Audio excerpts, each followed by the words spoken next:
السلام علیکم، میں ہوں آپ کا میزبان شاہد کمال۔ ناظرین، بلتستان میں جہاں ایک طرف سردی شدت اختیار کرتی چلی جا رہی ہے، وہیں دوسری طرف سیاسی ماحول میں ہمیں گرما گرمی نظر آ رہی ہے۔ تو ایسے میں ہم دیکھتے ہیں پورے نہ صرف بلتستان بلکہ پورے گلگت بلتستان کے تمام اضلاع میں جو ہے سیاسی ماحول جو ہے وہ گرم ہے، اور انجمن تاجران کی طرف سے پورے گلگت بلتستان میں شٹر ڈاؤن ہڑتال ہے، اور جو ٹیکسز ہیں اور جو ریونیو ایکٹ پاس ہوا ہے اس کے حوالے سے ہڑتال جاری ہے۔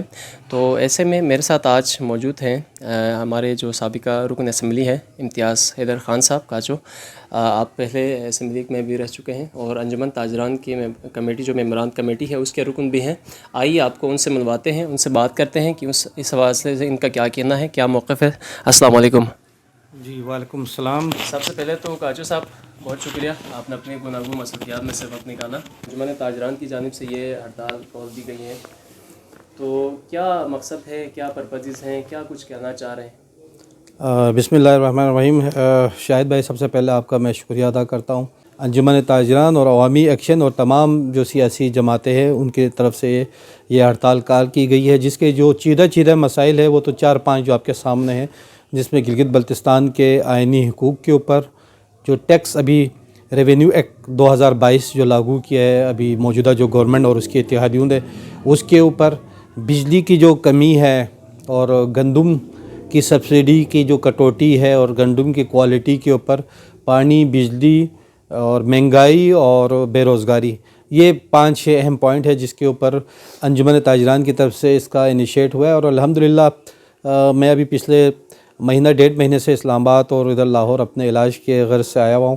تو اس کو انیشیٹ ہم نے اگست کے مہینے میں وہاں پہ میں نے خود اپنے طور پہ سٹارٹ کیا تھا، جہاں پہ ہم نے تمام سٹیک ہولڈر کو، جس میں عوامی ایکشن کمیٹی ہے، انجمن تاجران ہیں، تمام سیاسی لوگ جو ہمارے ساتھ سابق ممبر اسمبلی تھے، ان کو جمع کیا اور ان کو ہم نے کہا جی اس پہ کام کرنا ہے، کیونکہ بہت سارے لوگوں کو اویئرنیس موجود نہیں تھی۔ لوگوں کو ابھی تک یہ پتہ نہیں تھا، جو حکومتی ممبران اور ان کے اتحادی لوگ تھے وہ یہی بتا رہے تھے کہ یہ ٹیکس نہیں ہے بلکہ ایک لوکل کلیکشن ہے، جس میں جو صفائی کا جو کام کیا جاتا ہے ویسٹ مینجمنٹ والے، یا جو پرانے ایک زمانے میں آپ کو یاد ہوگا نواز شریف کے دور میں ختم ہو چنگی سسٹم تھا، ہمارے آستانہ میں ایک چنگی بنا ہوا تھا جہاں پہ وہ سزکیوں پہ وہ ٹیکس لیتے تھے، تو وہ یہ بتا رہے تھے کہ یہ لوکل لیول کے وہ ہے، حالانکہ ایسا نہیں تھا۔ یہ باقاعدہ ایک قانون پاس کیا گیا ہے، ریونیو ایکٹ کے نام سے اس کا نام دیا گیا ہے، اور جس میں اس کا نام ٹیکس تو نہیں رکھا ہے، ریونیو ایکٹ ہے، اور یہ باقاعدہ قانون ایک اتھارٹی بنا ہے، ریونیو اتھارٹی بیسیکلی ایک ڈپارٹمنٹ نیا بنا ہے جس کے اندر باقاعدہ لوگ امپلائی ہوں گے، اور ان کا مین کام یہ تمام قسم کے ٹیکسز کو وہ جمع کریں گے اور جمع کر کے وہ آگے خرچہ کریں گے۔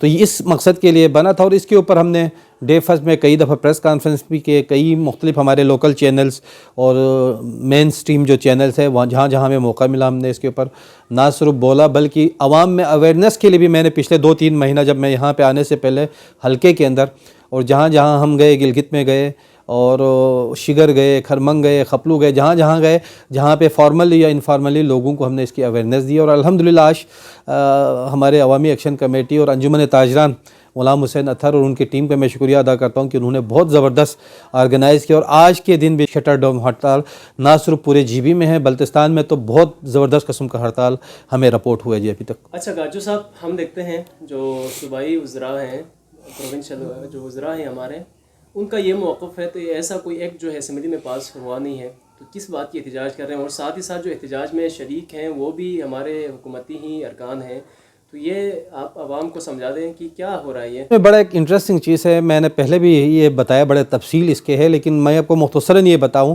جب یہ ایکٹ قانون لایا گیا تھا تو اس وقت یہ تھا کہ ان تمام ممبروں نے جو حکومتی وزراء ہے اور اپوزیشن کے لوگ ہیں، ان میں سے کسی نے بھی نہیں پڑھا اس کو۔ گلگت بلتستان کی اسمبلی کے اندر جس طرح پاکستان کی اسمبلیوں میں قانون یہ ہوتا ہے کہ آپ کے پاس جب کوئی بل آتا ہے تو وہ سب سے پہلے کابینہ سے پاس ہوتا ہے، کنسرن جو ڈپارٹمنٹ ہے اس بل کو انیشیٹ کرتا ہے، کابینہ سے پاس ہوتا ہے، پھر ایک لا ڈپارٹمنٹ کے پاس چلا جاتا ہے، لا ڈپارٹمنٹ اس کو پھر ایتھینٹیکیٹ کرتا ہے کہ آیا یہ استعمال ہو سکتا ہے کہ نہیں، اس میں کوئی مطلب کوئی ایسا چیز تو نہیں ہے جو وفاق کے قانون سے وہ متصادم نہ ہو۔ تو میری اطلاع کے مطابق جو 100% صحیح ہے، لا ڈپارٹمنٹ نے بھی اس پہ اعتراض کیا کہ وہ یہ بل نہیں لا سکتے، لیکن اس کے باوجود انہوں نے ایک کمیٹی بنایا، سلیکٹ کمیٹی بنتا ہے اسمبلی کے اندر، جس دن پیش کیا جاتا ہے اس دن پڑھنا ہوتا ہے، ایک دفعہ گو تھرو ہونا ہوتا ہے، لیکن وہاں پہ انہوں نے پڑھنے کی زحمت بھی نہیں کیا اور اس کمیٹی کے حوالے کیا، اور کمیٹی نے بڑی پھرتی سے، ایسا تو کبھی بھی نہیں ہوا ہے، میرے 5 سال ہم بھی ممبر رہے، تو ایک دن کے اندر کمیٹی نے اس کو پڑھنے کے بعد، پڑھا تو خیر نہیں، انہوں نے اگلے دن اس کو پیش بھی کر دیا، پیش بھی کر کے پاس بھی کر دیا بغیر پڑھے اس پہ. اور بڑا انٹرسٹنگ اس کے اندر ایک وہ ہے کہ جو ڈپٹی اسپیکر صاحب چیئر کر رہے تھے ایڈوکیٹ نذیر صاحب، جو ایک خود قانون دان ہیں، انہوں نے اس کے اوپر یہ لکھا ہوا تھا کہ ٹیکن ایز ریڈ، یعنی سمجھا جائے کہ پڑھا گیا. تو یہ بیسکلی ایشو ہے. میں خود بھی کئی منسٹر سے ملا جو حکومتی وزراء ہے، وہ کہتا ہے جی ہمیں نہیں پتہ. ہم نے کہا جی آپ نے پڑھا ہے تو آپ کو پتہ ہوگا. آج آپ کے سامنے تو چیزیں آ رہے ہیں، نوٹیفیکیشن سارے آ گئے، تو تمام ٹیکس لاگو ہو چکے ہیں. وہ اگر یہ کہہ رہے تو اس کا مطلب یہ ان کی نااہلی ہے، حکومت کی بھی نااہلی ہے اور ان کے وزراء کی بھی نااہلی ہے. دوسری طرف جو آپ نے کویشچن کہا کہ حکومت اور اس کے اتحادی، چلو حکومت کا تو ہمیں سمجھ میں آتا ہے کہ انہوں نے تو لاگو کرنا تھا، انہوں نے تو پیسے جنریٹ کرنے ہیں، اپنے حکومت کو بھی چلانا ہے، لیکن اتحادیوں کی طرف سے بالخصوص جو MLM کی طرف سے ایک طرف وہ حکومت کے ساتھ ہے اور دوسری طرف عوام کو بیوقوف بنانے کے لیے عوام کے سامنے بھی کھڑا ہوا ہے. تو میری یہ ریکویسٹ ہے آج آپ کے اس پلیٹ فارم سے، ان کے پارٹی کے سربراہ سے، کہ آپ ضرور آئے، ہم آپ کو ویلکم کرتے ہیں، آپ کا حق ہے، لیکن آپ اسمبلی سے استعفیٰ دے دیں پھر عوام میں آئے. اس طرح تو نہ کریں نا کہ عوام کو آپ بیوقوف بنا رہے ہیں. ایک تو آپ کے 5 ممبران اندر بیٹھا ہوا ہے، کونسل والے کو ملا کے 6 ہو گئے، جو ایک اور بندہ ہے جو اسپیشل اسسٹنٹ کو ملا کے 6 لوگ آپ کے بیٹھے ہوئے ہیں، اور ان کی نااہلی کی وجہ سے ہی یہ ہوا ہے نا. یہ تو آپ کو ایکسیپٹ کرنا پڑے گا. اب تو آپ اس بات سے ایگری ہیں نا، ٹیکس تو لاگو ہو چکا ہے. شروع میں یہ لوگ یہ بھی نہیں مان رہے تھے. جو صاحب حکومتی ارکان کا یہ کہنا ہے جو ٹیکس جو ابھی لاگو ہو رہا ہے یہ صرف ہوٹل مالکان اور جو اعلیٰ حکام پہ ہوگا، اعلیٰ سطح پہ کاروباری حضرات ہیں ان پہ ہوگا، جو عام لوکل جو عوام ہے اس پہ کسی قسم کا ٹیکس نہیں لگے گا.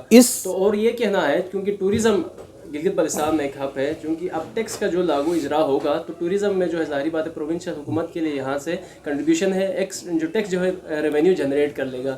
تو جو ہوٹل مالکان ہیں ان پہ لگایا جا رہا ہے. کہنا یہ ہے کہ عام جو عوام ہے اس پر کوئی اثر انداز. میں آپ کو ایک مختصراً ایک بات بتاؤں نا، گلگت بلتستان کا 76 سال سے ایک سٹینڈ ہے. پاکستان کی حکومت نے ہمیں کشمیر کے ایشو کے ساتھ نتھی کیا ہے، گو کہ ہم کشمیر مسئلے کا بنیاد نہیں ہے، لیکن صرف اس لیے رکھا گیا. مختصراً آپ کو پتہ ہے کہ جب ووٹنگ ہوگا تو ہم بھی پاکستان کے حق میں ووٹ دیں گے، اس چکروں میں ہمیں رگڑا دیا گیا. اب وہ دور تو ختم ہوا. ایک طرف سے آپ کہتے ہیں جی جب بھی ہم حقوق مانگتے ہیں تو آپ کہتے ہیں جی یہ متنازع علاقہ ہے، یہ اقوام متحدہ کے اس میں ہے، چارٹر پہ ہے، اس پہ فیصلہ ہوں گے. تو دنیا میں کہیں بھی آپ کو نہیں ملے گا کہ وہ ایک سلوگن ہے بڑا مشہور، نو ٹیکسیشن وداؤٹ ریپرزنٹیشن. جب تک آپ قومی آئینی اداروں کے اندر، سینٹ میں، قومی اسمبلی میں، اور بھی جتنے آئینی ادارے ہیں اس میں جب تک آپ گلگت بلتستان کو حق نہیں دے سکتے، آپ ٹیکس لاگو کر ہی نہیں سکتے. نہ گورنمنٹ کے پاس کوئی اختیار ہے. اور اس ٹیکس کے اندر آپ دیکھیں اس میں کچھ ٹیکس ایسی ہے جو شاید ہماری صوبائی حکومت لاگو کر سکتی ہے، جس میں آپ کے صفائی کے لیے جو لیا جاتا ہے، یا چنگی نما ٹیکس جو پچھلے دور میں لگا ہوتا تھا. لیکن دوسرا جو ٹیکس ہے وہ فیڈرل سبجیکٹ ہے. وہ آپ کے تمام اکائی اپنے طور پہ تو ٹیکس نہیں لے سکتے، وہ تو فیڈرل کی طرف سے ٹیکس لیا جاتا ہے. پھر بعد میں آپ کو NFC ایوارڈ کے مطابق آپ کا شیئر آپ کو دیا جاتا ہے. نہ ہمیں NFC ایوارڈ دیا جا رہا ہے. ہمارا تو سوال یہ بن رہا ہے کہ ہم موجودہ حکومت سے یہ کہیں گے جی جو ہم انڈائریکٹ ٹیکس جو ہم دے رہے ہیں، جتنے آپ کے اس قلم سے لے کر ماچس کی تیلی سے لے کر کپڑے سے لے کر ایک چیز پہ، پہلے تو آپ وفاق سے وہ واپس لے رہے ہیں نا جو ہمارے غریب عوام دے رہے ہیں. اب آپ ڈائریکٹ ٹیکس بھی لگا رہے ہیں. اور جو ممبران اسمبلی ہیں ان کو پتہ ہی نہیں ہے کہ ٹیکس لگا ہے. ان کی یہ بات بالکل غلط ہے. اس پورے بل کو میں نے پڑھا ہے، میرے پاس بل موجود ہے، میں آپ کو دکھا بھی سکتا ہوں، سافٹ میں بھی ہے، ہارڈ میں بھی ہے. اس میں کہیں پہ بھی یہ نہیں لکھا ہے کہ یہ صرف باہر سے آنے والے سرمایہ کاروں پہ لگے گا. ہم اس کو بھی ویلکم کرتے ہیں کہ آپ، لیکن اس کے اندر وہ شک تو ڈالیں نا، پروویژن تو آپ ڈالیں نا. ایک لائن لکھے نا، اس میں یہ لکھے سمپلی کہ GBC ہولڈر اگر کوئی بزنس کر رہا ہے تو اس پہ لاگو نہیں ہوگا. میں آپ کو چھوٹی مثال دیتا ہوں. لیٹ سے میرا بزنس ہے گیسٹ ہاؤس کا، میرے اوپر جب تک میں اپنا بزنس خود چلا رہا ہوں میں ٹیکس نہیں دوں گا. جس دن میں اپنا زمین یا اپنا پراپرٹی رینٹ آؤٹ کرتا ہوں کسی ڈون کنٹری کے شخص کو تو اس پہ ٹیکس لاگو کریں. آپ شنگیلا سے ٹیکس لے لیں، آپ سرینا ہوٹل سے لے لیں، آپ SCO سے لے لیں، آپ NFC سے لے لیں، آپ FWS سے لے لیں. اس پہ عوام کو اعتراض نہیں ہے. لیکن آپ نے جو بل پاس کیا ہے ریونیو ایکٹ، اس کے اندر آپ زرعی زمین پہ ٹیکس کی بات کی ہے، آپ نے ٹریڈرز کی ٹیکس کی بات کی ہے، آپ نے پروفیشنل پہ ٹیکس کی بات کی ہے.